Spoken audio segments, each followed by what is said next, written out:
Have you ever felt so lonely in a relationship that it felt like you were completely alone? It's a strange, hollow feeling, isn't it? Today, we're going to talk about a story, a very personal one, about a woman named Clara. She had what looked like a perfect life, a loving husband, a beautiful home, and a stable career. But underneath that shiny surface, a deep-seated loneliness was growing. A loneliness that would eventually lead her down a path she never imagined she would take. This isn't just a story about cheating. It's a story about how emotional neglect can be just as devastating as any other problem in a marriage. Clara and her husband, Mark, had been together for over a decade. In the beginning, their love story was like a fairy tale. They were inseparable, always laughing, sharing dreams, and building a life together. Mark was a good man, kind and dependable.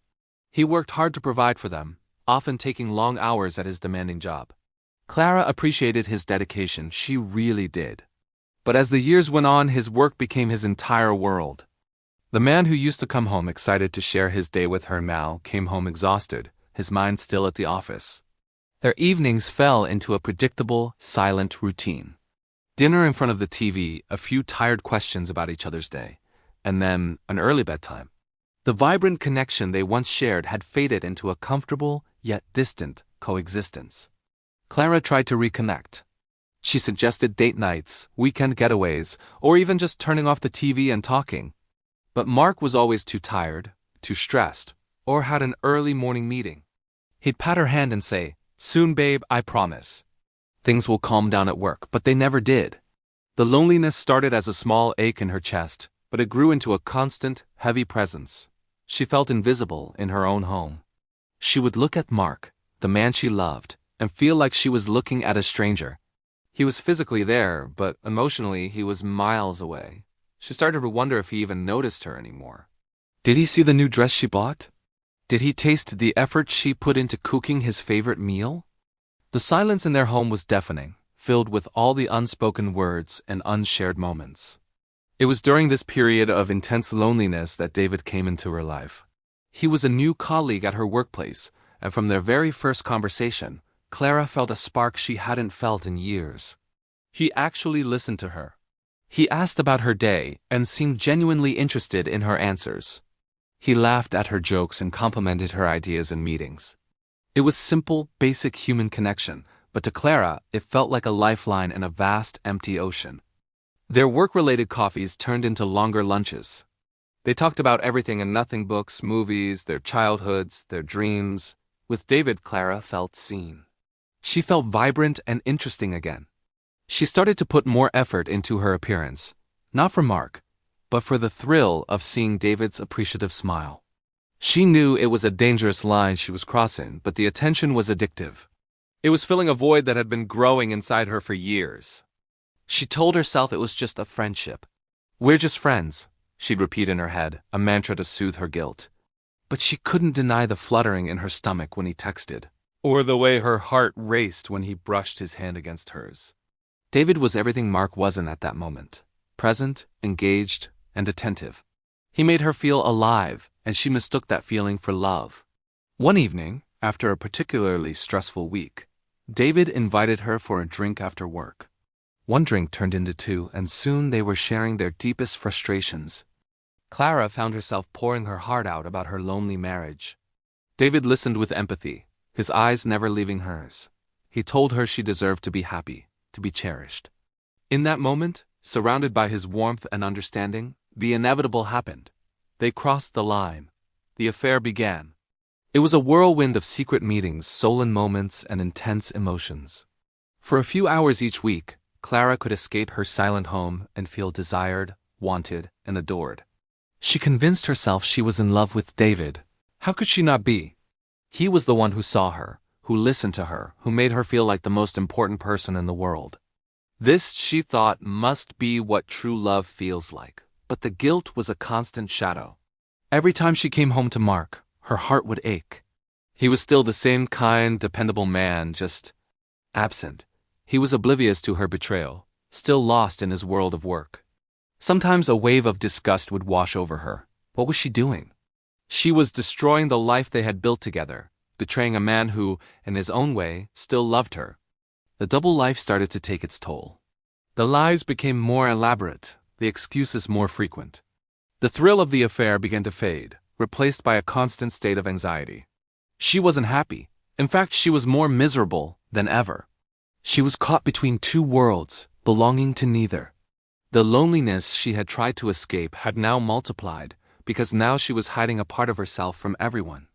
A moment of clarity hit her one Saturday afternoon. Mark had a rare day off, and he spent it fixing the leaky faucet in the kitchen, something she had mentioned months ago. He was humming a little tune, completely focused on the task. He looked up at her and smiled, a genuine, tired smile. "Almost done," he said. "Then we can finally watch that movie you wanted to see."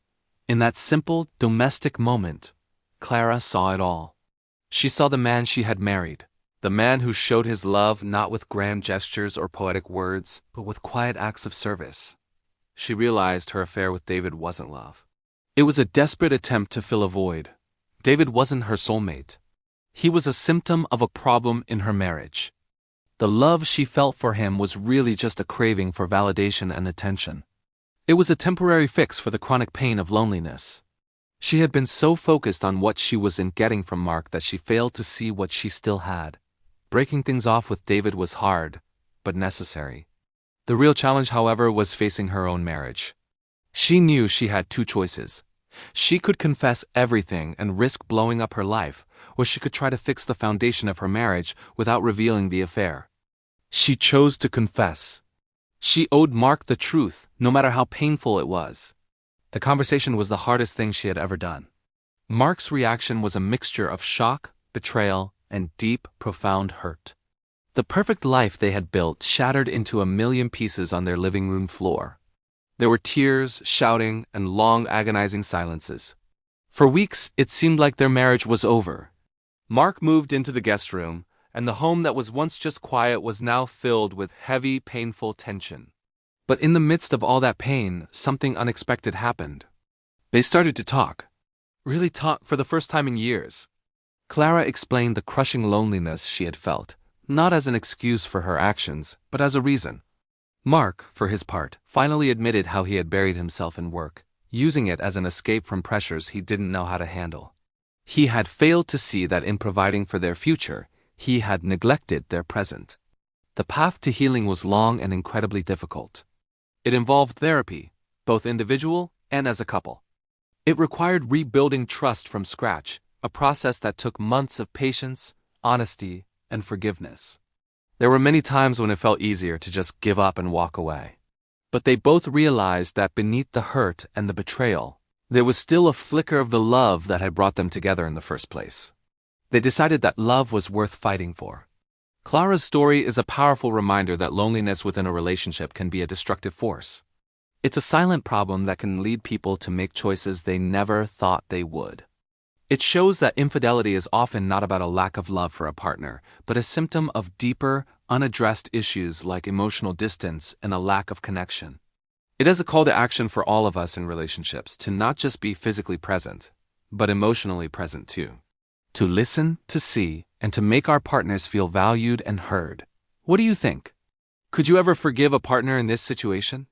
Or have you ever felt so lonely in a relationship that you understood Clara's desperation? Share your thoughts in the comments below. Let's have a respectful conversation about this complex topic. And if you found this story thought-provoking, please give this video a like and subscribe for more deep dives into the complexities of human relationships. Thanks for watching.